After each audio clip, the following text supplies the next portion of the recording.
இது போல் சாம்பார் வைக்கலாம். எப்படி செய்யலாம் பார்க்கலாம் வாங்க.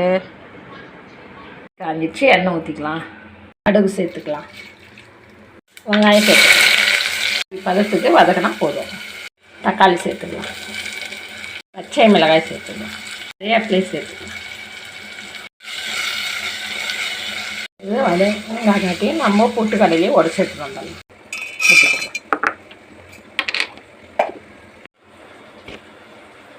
பொட்டுக்கடலையே நம்ம ஒரு 6 பேருக்கு குழம்பு வைக்கிறேன்னா ஒரு 4 ஸ்பூன் போட்டுங்க. போட்டு தண்ணி விட்டு கலக்கிக்கலாம். மஞ்சள் பொடியை சேர்த்துக்கலாம். அது கடலையே கரைச்சி வச்சுக்கிற அது சேர்த்துக்கலாம். நல்லா தொழிக்கலாம். தண்ணி கலந்துக்கலாம். உப்பு சேர்த்துக்கலாம். சுட சுட இட்லி மல்லிப்பூ மாதிரி இருக்குது பாருங்கள். அதுக்கு இந்த குழம்பு ஊற்றிக்கின்னு சாப்பிட்டு பாருங்கள், சூப்பராக இருக்கும்.